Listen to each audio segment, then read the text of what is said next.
Hello there, and welcome to another episode of the Cannabis Man Podcast. I'm your host, Don Kleppen, and thanks for clicking on the show. My guest this week is a very knowledgeable cannabis grower. He's had a home grow for many years and is currently set up in Colorado, so he talks a little about the state market there, and he also shares his story of how he discovered cannabis as a young man and how it greatly improved his quality of life, and it allowed him to get off of several pharmaceuticals which were affecting him in a negative way. Also, we have the news joint wrap, got a few stories and events to get to around Illinois related to cannabis, and a story with more federal focus as we all look toward the White House to do something regarding cannabis, whether it's the Safe Banking Act, decriminalization ideally, but crickets, that's what it's been thus far. What those crickets could mean for the U.S. at large and all the state-run cannabis markets that have popped up thus far. Go ahead and leave a rating or review for the show if you haven't already,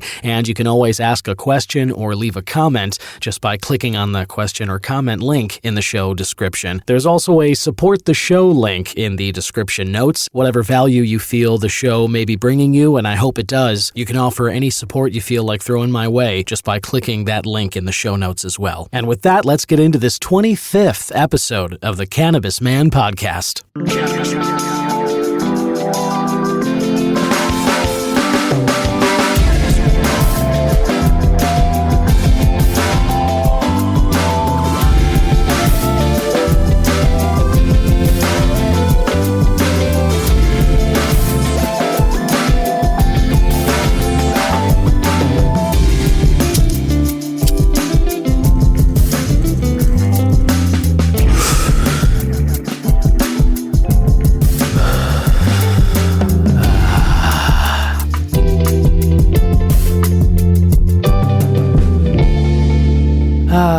That's the stuff, listener. I hope you're in a great mood, or whatever your day has brought, or whatever it has in store ahead. I hope you can just take this time to chill out, stop a moment, reflect on the ever-changing vista in front of us, having to do with the cannabis landscape anyway, and how exciting it is just looking over the past decade. Really, we're about 10 years from when the first states legalized recreationally in the U.S. cannabis, and man, think of how much has really shifted in these last almost 10 years, and there's ever more changing all the time. So cheers to that. And with that, my strain of the week this week, listener, that I picked up legally in Illinois, where I reside and record the show from, and where I shop for my cannabis. I'll go to whatever dispensary is nearby me, or whichever one happens to be on a path that I can get to. This weekend, I went to Dispensary 33 in Andersonville, and I picked up some shortbread flour. It's described as a sweeter treat. Lemon notes, though, tart also,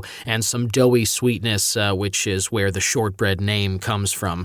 Terpenes listed are limonene, caryophyllene, and linalool, and the homegrown terpene chart lists limonene with that fresh lemon flavor. Caryophyllene is the woody and spicy kind of pepper, and the linalool is a floral aroma, and the effects are elevating, stress-busting, as well as stress relieving from caryophyllene, and the linalool has some euphoria and a calming effect as well. I do get lemon on the aroma. It does also have a bit of a floral characteristic, and there also, I feel, mostly stress relief from this particular strain of shortbread.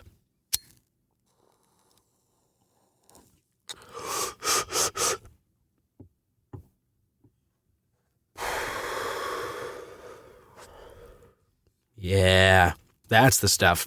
And with that, we roll right into the News Joint Wrap, brought to you by IllinoisNewsJoint.com. Think of it as the joint you can hit for all your Illinois cannabis news and reviews. And let's start with Illinois' cannabis tax revenues have totaled $800 million thus far for the year. IDF-PR, the State Department of Financial and Professional Regulation, put out the annual cannabis report for the fiscal year 2022. Now, this is specifically talking about the purchaser excise excise tax, I won't get into it, it's pretty dry, but basically the excise tax is less certainly than the revenue totals for cannabis. This is what is going to the state of Illinois specifically. And for this year, it's $435,105,007.88. That is a 60% bump from last year. In 2021, the excise tax for Illinois was just under $300 million. It was $293,862,000 last year. And in 2020, it was less than $50 million. Then there's the adult use sales tax, which collected slightly less than $350 million this year. Last year, that number was $150 million. In 2020, it was $10 million. That is a nearly 350% increase in 3 years. Other information out of IDFPR includes what products, cannabis products, consumers are buying. The graph shows that by far, flower is the number one preferred product of cannabis purchasers. It's worth around $750 million in 2022. Next most popular are extracts. These can include crumble, wax, shatter, butter, resin, different types of hash or oil, and tinctures. And then finally, infused edibles, so gummies and tonics, and those are the third most popular in the state of Illinois for 2022. This next headline is excellent news. We should all be very excited about this. First social equity craft grower starts operations in Illinois. The Department of Agriculture for the state announced that Illinois issued operational permits to the first social equity craft grower and infuser licenses. They put out the operational permit to Starbuds, Illinois, which is a craft grow licensee who qualifies for social equity and has now commenced business operations. It's in Rockford, and Starbuds is 66% Black-owned. Starbuds was one of the recipients of a license in 2021, and you'll recall, listener, that in July of this year, there were another 48 craft grow licenses put out by the department as well. And the Department of Agriculture statement says that since last year, they've issued 88 craft grow licenses, 54 infuser licenses, and almost 189 transporter licenses, and approved 10 community colleges to take part in a cannabis vocational training pilot program. The statement also says that 100% of the new licenses were issued to social equity applicants. And Bloom's Brothers Hydro offers East Central Illinoisans a discount. This is a grow store, and so anyone with a medical card in Illinois who is starting their own home grow, you can go check out Bloom's Brothers Hydro, which is on South Harding in Terre Haute, Indiana, 7 miles from the Illinois border. The store lists several different nutrient lines in-house, lighting, tents, environmental accessories, grow bags, curing supplies,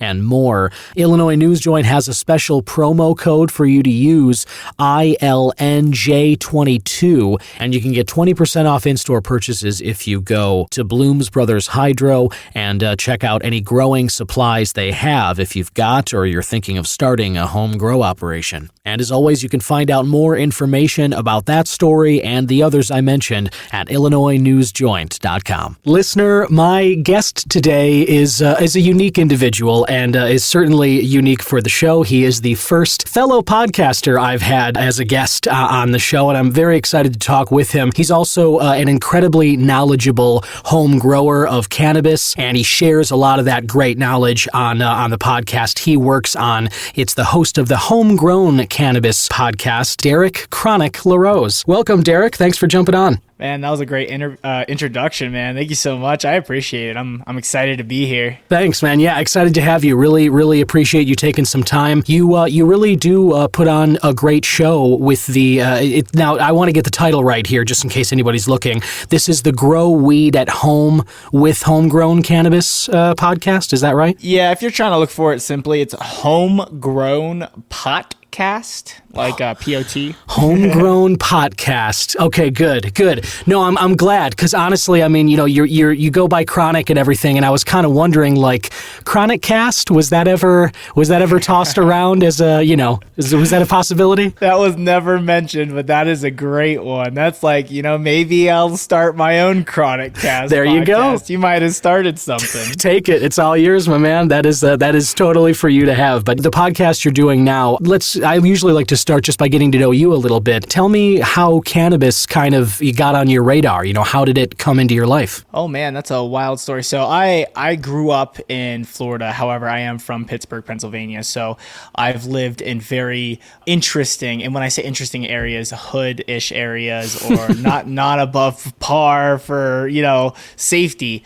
Gotcha. So I just had a lot of friends that did a lot of dumb stuff, and unfortunately, I had a couple friends end up ending their lives, and it set me down this path of depression and all sorts of things. And I ended up attempting suicide twice in my life. Unfortunately, I was successful once, and I was resuscitated. So wow. There, that's where I was very happy to be back. But at that time in my life, I was like, oh man, why did I get resuscitated? I was pissed. I was just in my own little depressive world. Like anyone with depression would understand, you're angry, you're pissed off at life.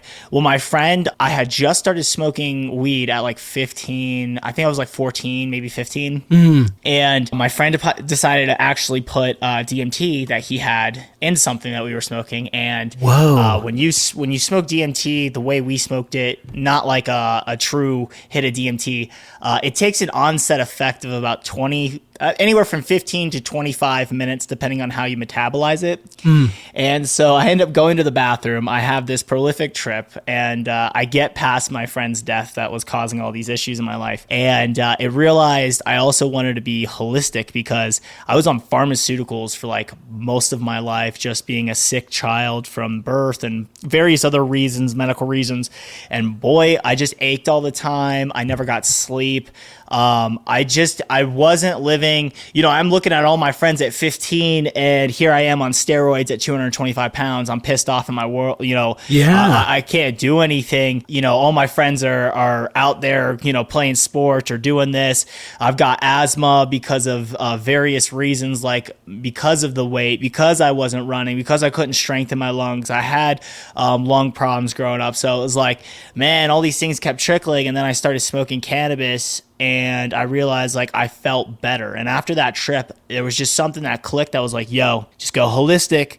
And so I went full force, just everything, anything that grows from the earth, I was interested. And it's not even psychoactive stuff, man. I love shiitake mushrooms and things like that, but I do love my psilocybin. So yeah, man, dude, Derek, there's a lot to unpack there, man. That is a hell of a journey just to getting to 15. That's a lot of that's a heavy dose of real life, I think, for somebody at a young age. And I'm just really, it's incredible that you made it through that, and you are here where you are today and everything. That's amazing. I guess I'm fascinated with DMT as well, psychedelics. That definitely is something that it's this object that I'm chasing right now. It's the one psychedelic I haven't yet tried, and I'm yes, thank you. And so I'm looking forward to that. But you touched on something, I think a few different things, but one thing I want to zero in on is just simply the quality of life aspect of what you experienced.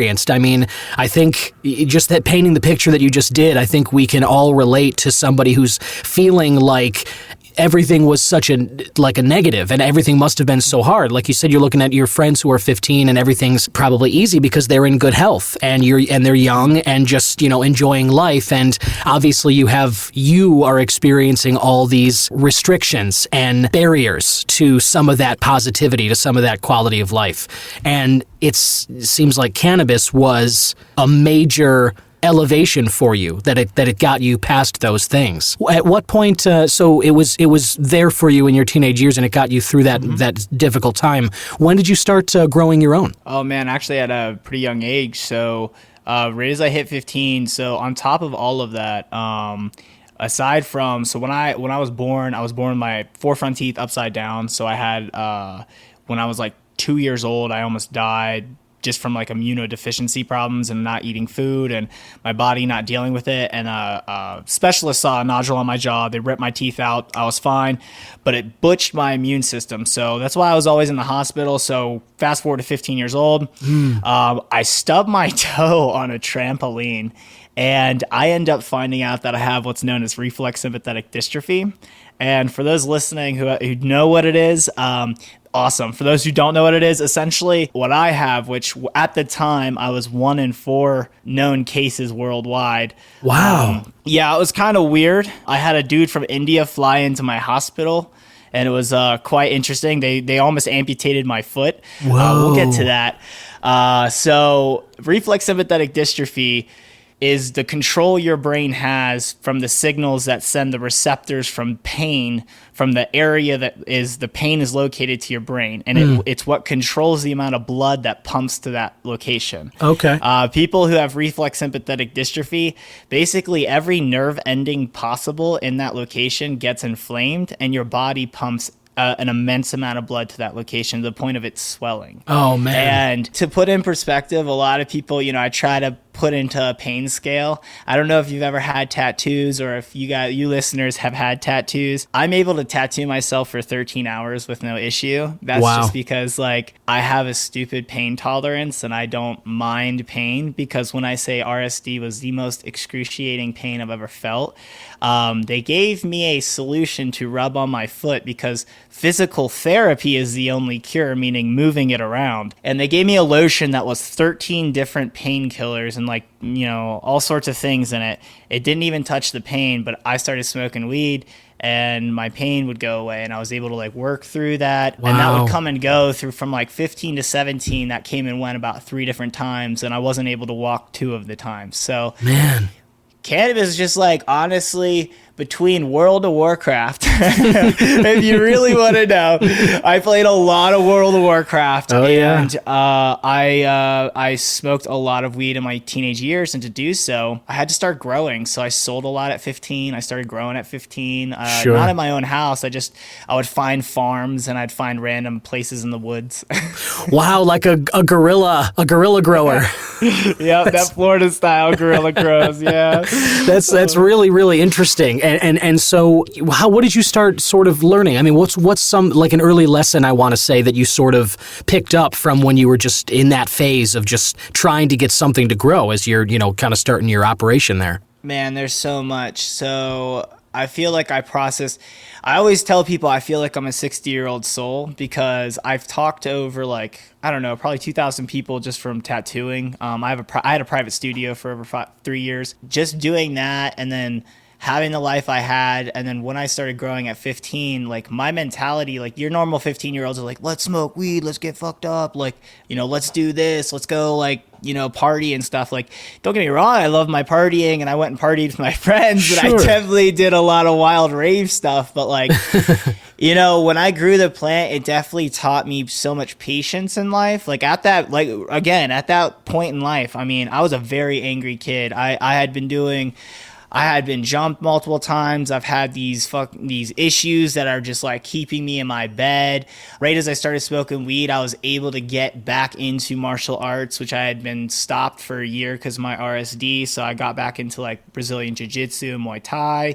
Wow. And I just started doing all that again. But again, that led me to get into a lot of fights because I was angry and I was easy to set off. So the moment someone would say something to me, because I got called, all sorts of names growing up, I just got bullied a lot. And even if I I can't tell you how many times I would smack the living crap out of a bully, or even just get an ass beating, because I've taken many of those. But I threw hands, you know what I mean? And it's you're supposed to at least leave the person alone. They threw hands, respect them, shake hands after.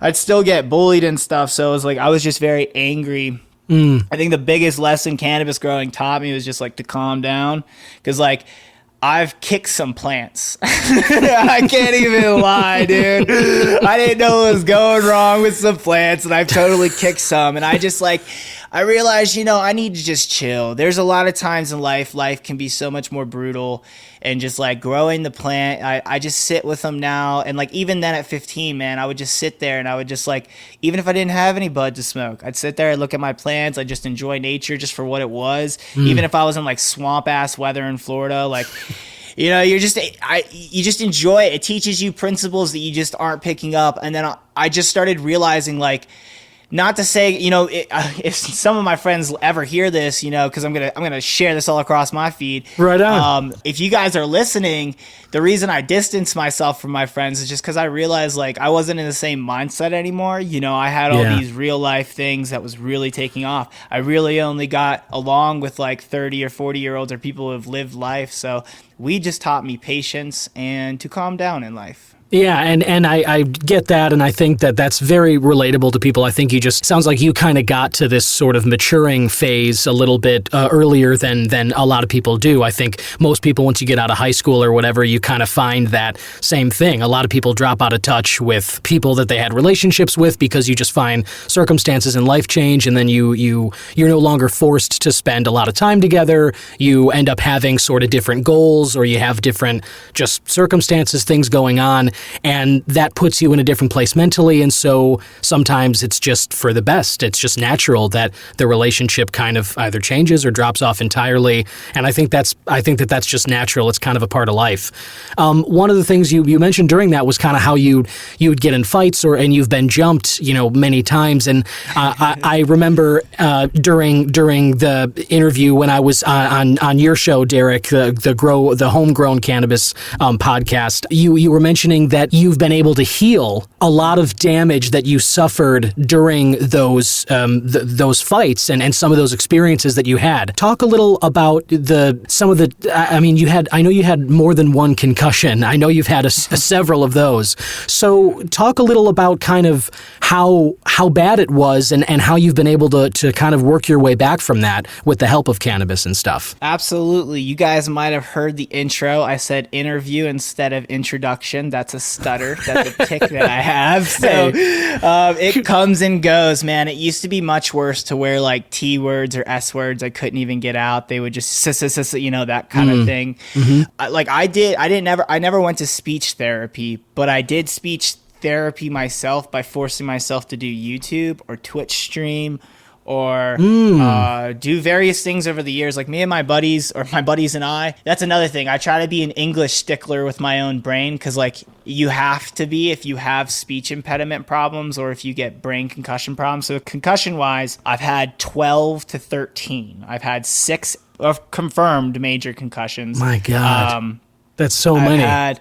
Yeah, dude, the worst one happened because my brother's now current wife left conditioner in my bathtub when I was sharing a Jack and Jill bathroom. I had a bedroom that was connected. Oh, man. And she left conditioner on a white, it's like a white conditioner on a white, textile floor. Surface. Oh, and no. I stepped into it, bro, and I smacked my head off the corner.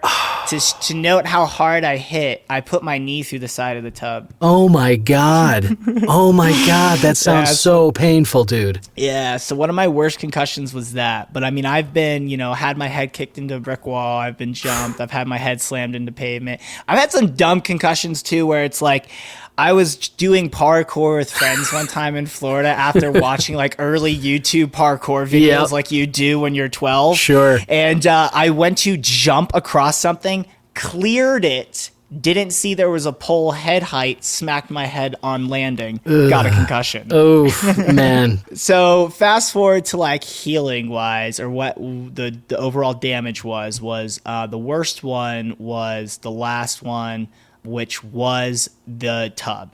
So at that point, I was having severe, anytime a rainstorm would come in, I mean a light rainstorm, I'd have severe migraines to the point where I'd puke, vomit, and I'd be in tears. Just like I couldn't even help tears come out. Like it's not like I was crying necessarily. It literally was just such excruciating pain that tears would just come. There's only 2 points in my life that brought me to that, and it was migraines from concussion damage and RSD. So that would happen every single time there was a rainstorm, which in Florida there's rainstorms almost every day.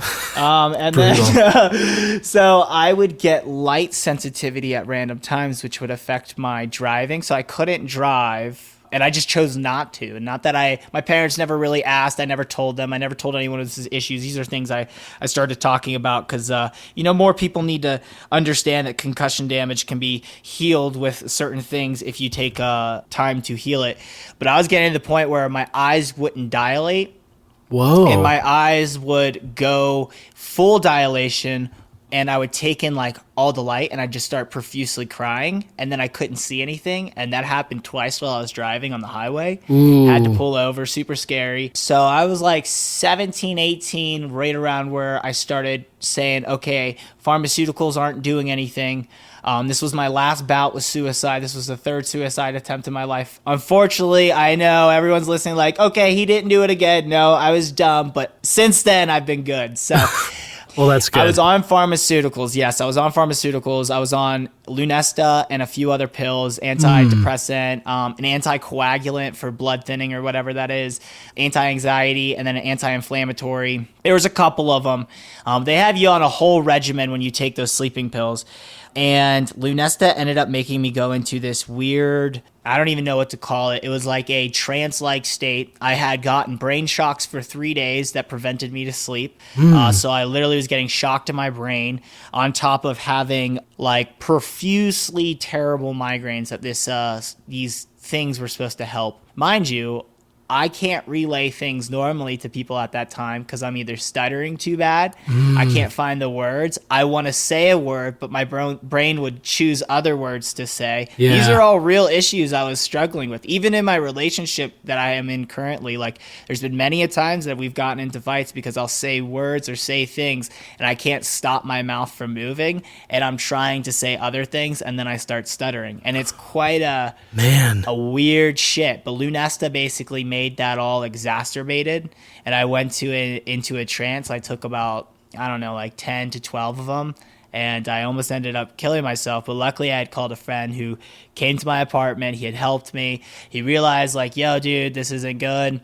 I talked to my fiance. I ended up going to 1.5 years of therapy, and in doing so, it was like we practiced some EMDR, which included speech therapy, and included like holistic research on psilocybin and what psilocybin does for the brain. And like, so I started doing psilocybin, and essentially after the first several doses, it was a very, very drastic. The first dose, I did a very big dose, and it was very drastic. I literally felt more clear in my mind. I was noticing that when I was saying words, I was getting them out.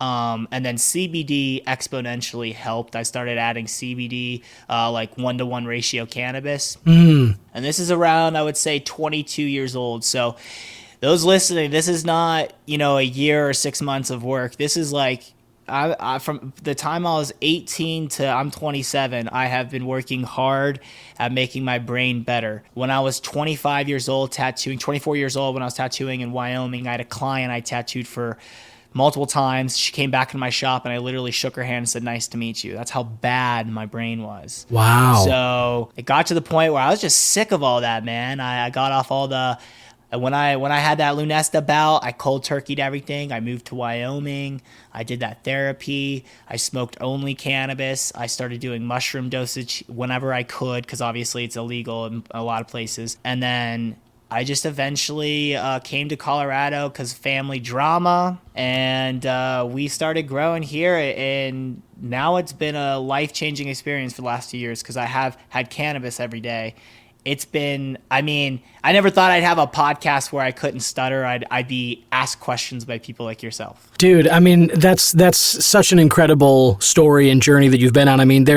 There's a lot in there that I'd love to touch on, but I just think crucially important is just to say, as you did, that you took it's been a long road for you. That's basically, it sounds like about almost 10 years that you've been sort of working at this, and congratulations to you. For coming through that, for coming from where you did, making that decision to get off of the pharmaceuticals. I just think that it's so fascinating. I was just reading a study today, and I'm going to try and get somebody on the show to talk about this. The tens, if not hundreds of billions of dollars that legal cannabis is going to cost these pharmaceutical companies. And I've sort of hinted at this on the show before, and something I want to explore.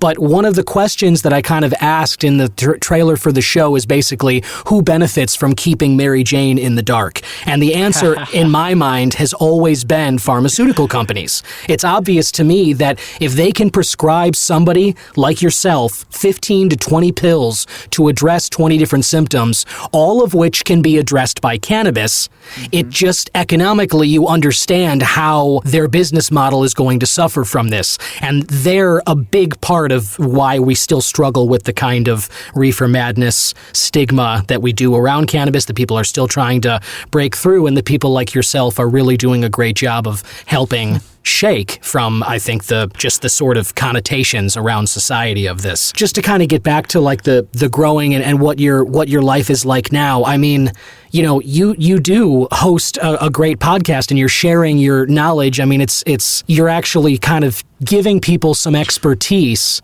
of that you've earned from years of trying this stuff, and you're sharing with them what you know to do, what not to do, and what you're still learning, I would assume, about growing weed at home.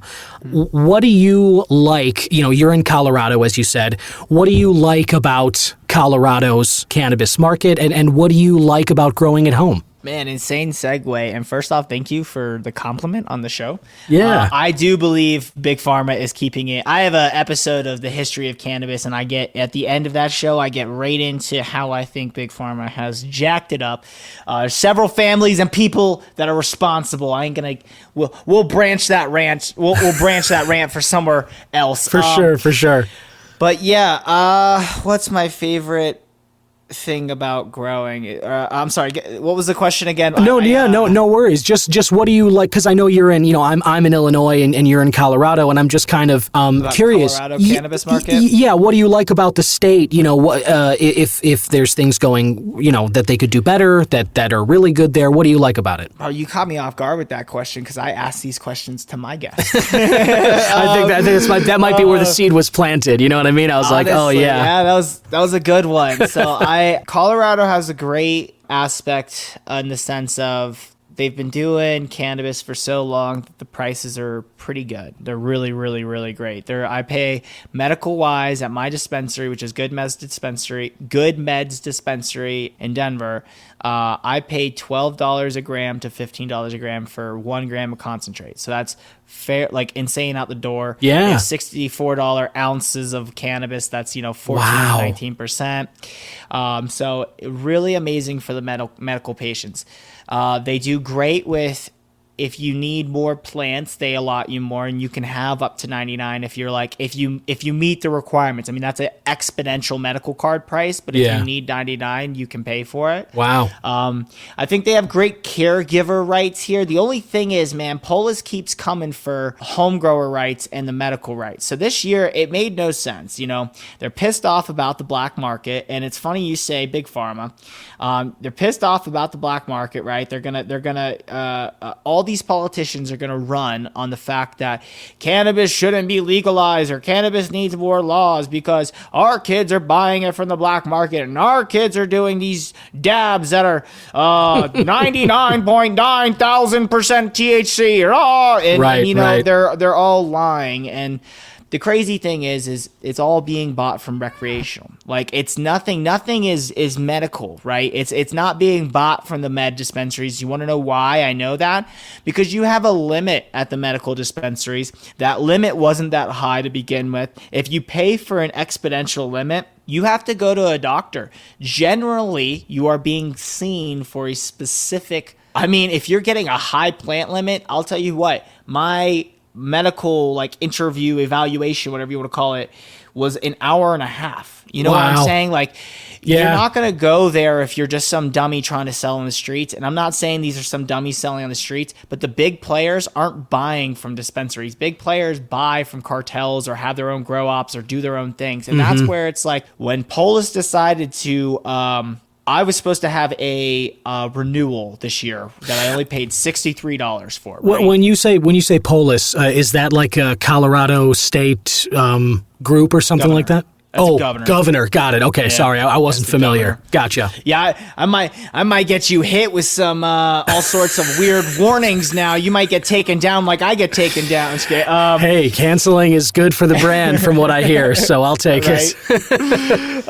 So Polis really came after med cards. They made everyone have to redo their evaluations. They increased the price of a med card. They cut the limits. So I'm allotted on my med card. I should be allowed to buy 16 grams of concentrate or X amount of pounds of cannabis. It's a very high limit. I have this ridiculous pain. I have disc in my neck jacked up and all sorts of things. And I generally would smoke about 12 grams of concentrate a week when I had my limit, my proper limit.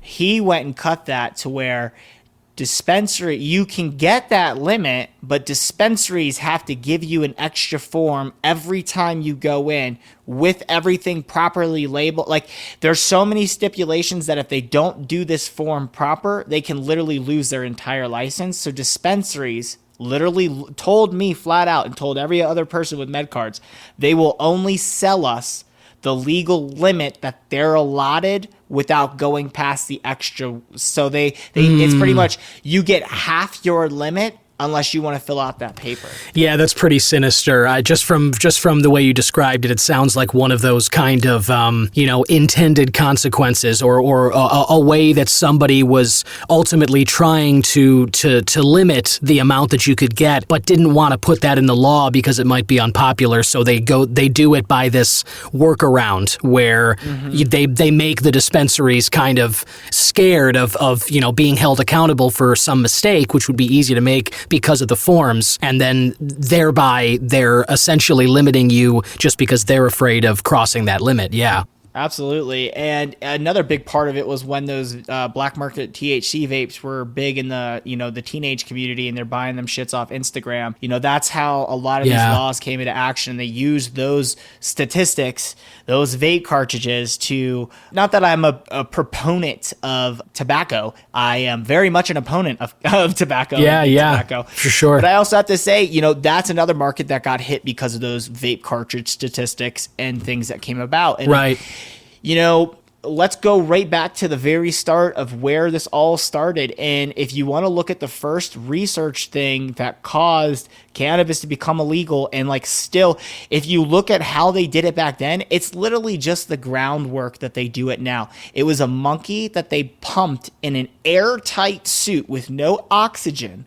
They only pumped cannabis smoke, and so carbon dioxide is essentially how this monkey died. It was carbon dioxide poisoning. Oh, God. They used that study to say cannabis kills people. Okay. And that is where the reefer madness came around. Yeah, no, I've heard references to this, and I haven't done the research on that monkey case myself, but I'm glad you brought that up. I mean, I do have some guests coming up where we're going to talk a little about kind of the history of reefer madness and stuff, and this exactly what you're talking about is it's just another kind of exhibition of how absurd the arguments against it really are.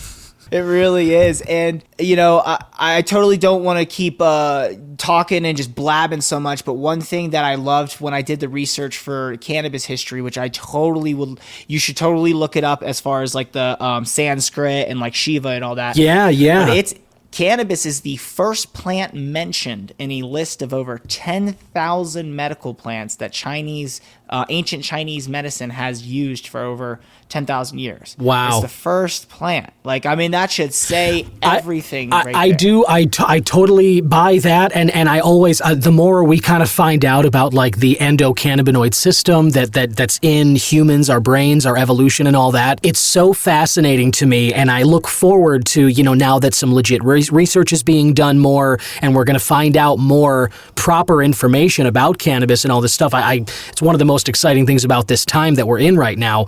But it almost seems undeniable that cannabis has been used by humans for, as you said, I mean, 10,000, maybe more, like so many thousands of years, that there's evidence in historical texts and there's evidence right in our very own brains in terms of what, we're able to do processing it and kind of the system that exists there to work with the cannabinoids that we get from the plant upon consuming, however that is. Absolutely. And, you are dead accurate when it's been in biblical texts. Cannabosin, that's the original Christian biblical word for cannabis. Like, how in Catholic Church where they used to, they still do it. They smoke out people with those little lantern things. Oh, yeah. Like essential oils. Yeah. Dude, that used to have opiates, cannabosin, and another thing in it. And they would get everybody in the church high. Yeah. The first depictions of heaven and hell came from Sanskrit people of the Indo-Aryan region taking what's known as bhang, B-H-A-N-G. In that bhang they were taking was had opiates and various things, but had cannabosin in it. Okay. They would go on these trips, and the first depictions of heaven and hell, what Michelangelo used to paint the Vatican, were from their trips of these various dimensions that these people go. And wow. One of the things that was in this mixture, they believe heavily, was DMT as well. Oh, that is interesting. And on a related note, I've one of the stories I've heard, again, I mean, this is one of those things that it's like probably be kind of impossible to ever prove definitively, as with anything like religious anyway. One of the things that I've heard is that the story of the burning bush, where, yes. Like Moses is up there and comes down with the tablets. There's talk that bush was like an acacia or acacia, Yep. ACACIA. Yeah, yes, exactly. There's talk that those bushes had the DMT in them. And it's kind of like, okay, like and then you get into the whole like stoned ape theory thing about how, that's the missing link in our evolution between, the Neanderthals and the bipeds of us now. Like that sort of super jump of evolution might have come from either cannabis or psilocybin or something like that. And this is just, I mean, Derek, we could talk about this for hours and hours, and I definitely enjoy our conversations for sure. Again, just reminding everybody, Derek Kronic, Larose, host of the what I'm calling the Kronic Cast with homegrown cannabis, the Grow Your Weed at Home podcast, as Derek mentioned. Definitely go check that out on all your podcast platforms. Derek, again, my man, thanks for coming on. I usually like to wrap these things up with some quick hits. I just kind of like to ask 5 rapid fire questions. You don't have to think too deeply about them. Are you game for this? I'm super game. Let's do it. Right on. All right, here we go. First quick hit. Morning bird or night owl? Which are you? I'm super night owl. Night owl. Yeah, nope. Definitely. I'm not a morning bird. You try to have a conversation in the morning, it ain't happening. Understandable. Let's see. Favorite cuisine? If it's a special meal for your birthday or you just achieved something you've been chasing, what's the meal or the restaurant that you're gonna hit? Straight up chicken wings, or I'll spend 14 hours making a ramen broth, and I'll make ramen. Wow. Chicken wings or some like homemade ramen? That sounds pretty unique. Yeah, I like interesting foods, right? Yeah, right on. Drug of choice, I ask everybody this. I would, I know cannabis is a big part of your life, but I kind of think, what's aside from that, if there is anything, a daily fix for you? Are you a coffee or tea drinker? Do you enjoy wine or beer with dinner? What's a regular fix? So water, I drink 99% of my time. I would say the only thing that I do is I do psilocybin here and there to help my depression. So whenever I get suicidal thoughts or anything bad going on up in the brain that I can't control, I go ahead and refresh my mind, and I'm completely golden and my psyche's clear. So that's the only thing I do. Nice. Good for you. Good on the water. Staying hydrated is super important. I think, more and more people need to focus on that. And when you do psilocybin, do you still do large doses, or is it more microdosing for you? Yeah, so lately, just because I'm not like a pro at it, and I've just been doing this recently, since Denver decriminalized, it's a little safer here. I'm not gonna, risk going to prison. I kind of do like 2-gram doses once a month to every other month when I'm feeling kind of rough, and they last quite a bit for me. I want to get to the point where I do like a 0.25 or less capsule, but I don't know how to make my own capsules yet, and that's kind of something I want to get into. Right on. Yeah, totally. That sounds fascinating too. Sports. You mentioned. I know that you used to do sort of the Muay Thai or Jiu-Jitsu, as you mentioned before, kind of competing. But do you watch any sports? Are you supporting any sports teams? What's your fix there? So I totally don't have any, like, I think Peacock's the only thing I own that has sports stuff. And Gotcha. I'll hit up a Steelers game here and there when my brother's watching it, because my brother Patrick likes to watch football. Or I really like hockey. If a Penguins game is on and I can see it, I'll watch a Penguins game. There's certain teams I'll also watch. Okay, there are certain teams. Flyers, I don't like them. They're Philly. I don't care. Sorry. Understandable. What are those? I like lacrosse too. I like watching college lacrosse. Oh, that's a unique response. Lacrosse is fascinating. I definitely, that's a unique sport. They're moving pretty fast with sticks in their hands, kind of like hockey. Seems, and that physical contact, there's stuff going on there. Fast-paced and physical, those games are always intriguing. As you can tell, there's kind of a theme, Muay Thai, fast-paced.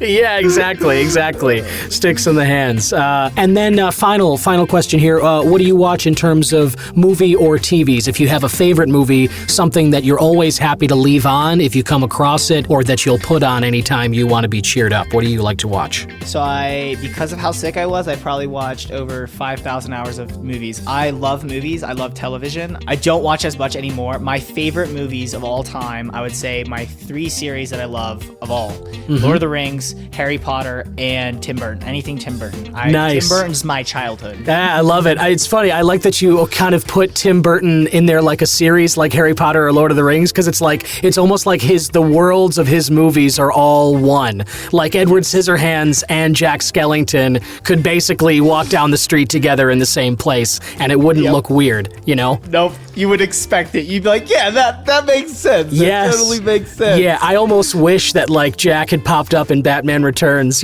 like that would have been just too perfect. The next villain's just Oogie Boogie. I would have loved that. I would have signed up for that 100%. Still kind of holding out hope that maybe Tim Burton does another superhero movie of some kind, because anything that guy does, I just adore. He's great. I know. I actually have the Jack Nicholson Joker on my thigh. Oh, no kidding. Dude, I mean, that is the best. There is Tim Burton even has a little like book of poetry. It's like a small, slim book. My dad got it years ago, and I'm going to try my best not to butcher this, and I'm only thinking of it now just as you brought up Tim Burton, but I'm going to try and get through this. It's very short, but it gives you an example of what Tim Burton's poetry is. The title of the poem is The Pincushion Queen, and it goes, "I do not envy the pincushion queen, for when she sits on her throne, pins push through her spleen." And that's it. That's the poem. I love it. That's it. It's probably got some like little creepy little animation drawing with it. You know there's illustrations in that poetry book from Tim Burton, 100%. Yeah. That's awesome. I love it. I love his style of artwork. That's like, the stuff he draws is just like my inner head. That's like my inner voice. You know what I'm saying? Yeah, I do. There's something about that too. My younger sister Megan too. She's just like grew up, and we always had that stuff on in the background, and so it's definitely like just her baseline. It's just completely normal. And I mean, at this point, I think like Nightmare Before Christmas, that is like guaranteed Christmas watching and Halloween watching in my house every year. No question. Yep, absolutely. It's like, it's a Halloween movie and a Christmas movie. I'm going to watch it both times, and I'm going to enjoy it about 30 times in between. Exactly. You got it. Well, again, Derek Kronic Larose of the Grow Weed at Home podcast with Homegrown Cannabis. Thank you so much for jumping on the show today, man. Always great to talk with you. Really happy that your life has improved the way that it has, and congrats on the great great success of the podcast, I think everybody should go check it out, especially if you're interested in growing your own cannabis at home. Thank you so much, man. I really had a lot of fun, and it's been a blast chatting with you. And for your listeners, definitely go check out your episode that's going to be coming out. It was a fun interview, and your listeners will get to see some behind the scenes of the host they hear all the time. Yeah, please do. I had a great time chatting with you as well, and exactly, it was on camera, which is something I don't do too often, and I had a blast. So I encourage everybody to keep an eye out for that too. And you and I, Derek, I'm sure we'll talk again in the future. And just keep up the great work, my man. You're doing good stuff. Thanks, man. You have a wonderful day, and you keep up the great work as well. I'll definitely chat with you in the future. And there you have it. I want to thank my guest, Derek Kronic Larose. Really enjoyed talking with him both times. I actually stuck it out in this closet for about an hour when Derek and I were talking on his podcast, and I highly encourage everybody to go check that one out if you haven't already. And lastly, I just wanted to put this on your radar, listener. This is a Politico article that came across my feed. Courts could throw state marijuana markets into disarray. Again, marijuana word use in the title aside, the markets into disarray part is really what grabbed my eye here. This was written by Mona Zhang, I believe, Zhang, and this was put out October 2nd here. I will share this article on the show social pages, and I won't read the whole thing. I'll just kind of start it for you and just kind of go through the general idea a little. But it starts with President Joe Biden is showing no interest in loosening federal restriction that have left states in charge of developing how the multi-billion-dollar U.S. cannabis industry grows. The nation's courts may ultimately force the issue in a chaotic fashion that could undermine efforts to diversify the industry and protect public health. They're talking a little about the different goals that some states have set outside of just legalization for cannabis. Things like social equity, that element that Illinois and some other states have taken into account. The notion that you have to try in some small way to compensate or at least attempt to make up for a little bit the irreparable harm that the war on drugs caused specific communities.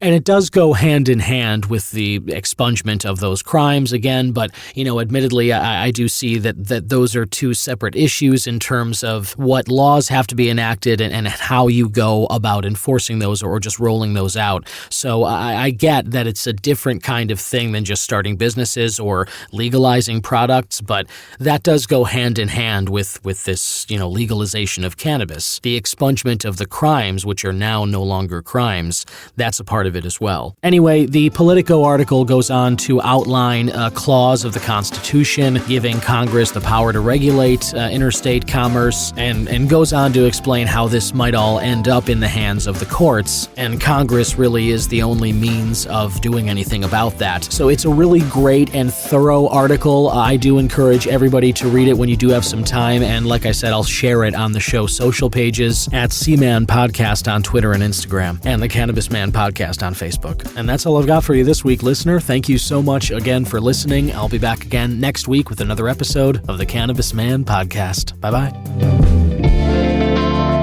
Cannabis Man is an original production of myself, Don Kleppen. Original theme music by Yusu Kim, aka Good Son.